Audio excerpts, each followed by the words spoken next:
তোমার বাবার নামটা কি? বলে আমার বাবার নাম আব্দুল্লাহ, আমার কাছ থেকে শুনেছি। তোমার আব্বা এখন কোথায়? কথাটা বলার সাথে সাথে শিশু মোহাম্মদ দর দর করে চোখের পানিগুলো ছেড়ে দিয়া কান্দারে বলে, ও ডাক্তার, দুনিয়ার জমিনে এসে আমার পিতার চেহারা দেখতে পারি না। মার জবান থেকে শুনেছি, আমি যখন মার গর্ভে 6 মাস আমার বয়স, এই সময় আমার পিতা আব্দুল্লাহ দুনিয়ার থেকে বিদায় হয়ে যায়। আমি আব্বার চেহারা দেখতে পারি না। আমি জানি না এই জায়গায় কোন মানুষটা বাবাকে হারাইছে। কতদিন হয়ে যায় বাবারে বাবা ডাক দিয়ে কলিজা ঠান্ডা করতে পারেন না। কত রাত্রি আপনার বাবা আপনার জন্য যাচ্ছে, মাথার গাম পায়ে ফেলে এত কষ্ট করে আপনাকে লালন পালন করেছে। আজকে সেই বাবা অন্ধকার কবরে গাছতলায় বাসতলায় 3.5 হাত গর্তের মধ্যে পড়ে আছে। ও বড়বাইত পাড়া তালুকদার বাড়ি যাবে মসজিদের এলাকাবাসীরা, একটিবারের জন্য কি তোমার বাবার কথা তোমার মনে পড়ে না? বুঝে কতই রে দূর তুমি জানো না, যার হারাইছে সে তো বোঝা নেই তাহার বেদনা। আমার ভাইয়েরা বন্ধুরা রে, গভীর রাত্রিতে যদি রাত্রি হয়ে গেত, বাজার থেকে ফেরার পথে যদি মজা হাতে করে নিয়ে আসতো, আমি আপনি যদি ঘুমাইয়া যাইতাম, আব্বা আস্তে আস্তে আমাকে আপনাকে ঘুম থেকে চেতন করাইয়া রাতের বেলায় মজা খাওয়াইয়া আবার ঘুম পাড়াইতো। আজকে সেই বাবা আপনার দিকে তাকায় আছে, সন্তান কত খাটনি কেটে কত কিছু রেখে আসছি, আমার জন্য কি একটা টাকাও তুই মসজিদে দান করতে পারলি না?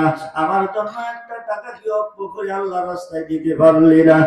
এক পুরো চোখের পানি ছেড়ে আমি আল্লাহ দরবারে যখন অল্প করে দিবেন, এই চোখের পানির বিনিময়ে আর দানের বিনিময়ে আপনার পিতা আপনার মাতার জিন্দেগির গুনাহ আমার আল্লাহ মাফ করে দিতে পারেন। কথা ঠিক কিনা? আমার ভাইরা,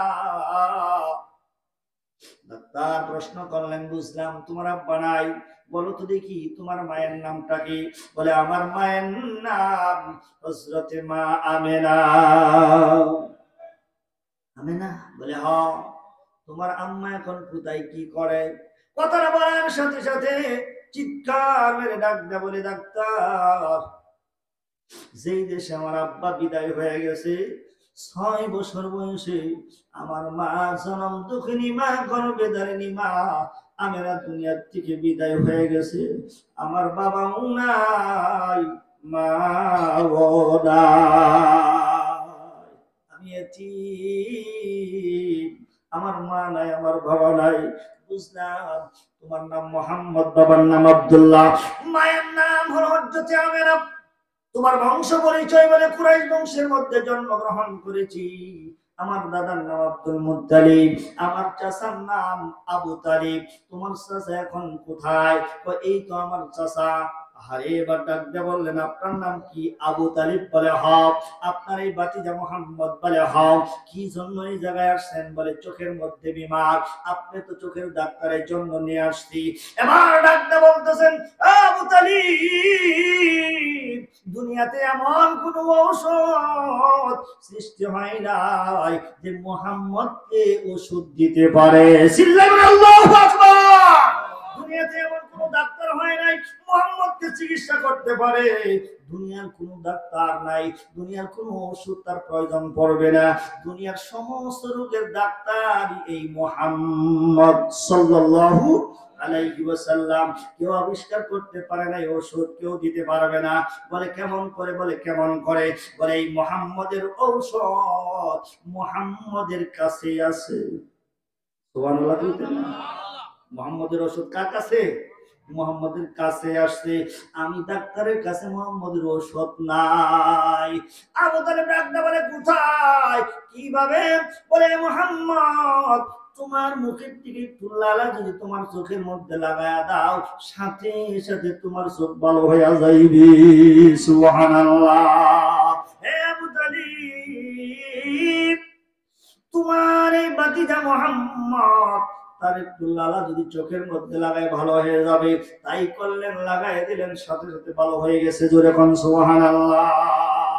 আবু তালিব শোনো, আমি অপেক্ষা করতেছি, এই মুহাম্মদ বয়স যখন তার 40 বছর পূর্ণ হয়ে যাবে, হারা পর্বতের গুহার ভিতরে সাধনায়রত অবস্থায় আল্লাহ পাকের পক্ষ থেকে আসমানি দূত, আসমানি কিতাব আল কোরআনুল কারীম এই মুহাম্মদের উপরে নাজিল হয়ে যাবে। জোরে কোন সুবহানাল্লাহ। আমি ইহুদি, আমি ডাক্তার, ওই দিন তুই যদি আমার হায়াত থাকে, এই মুহাম্মদের হাতে হাত দিয়া পড়ে নেব লা ইলাহা ইল্লাল্লাহ, জোরে লা ইলাহা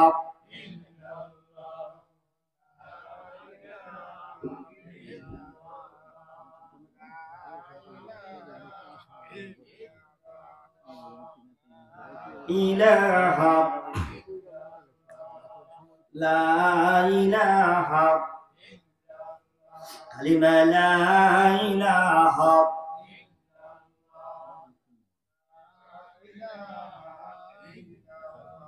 জোরে লা ইলাহা ইল্লাল্লাহ।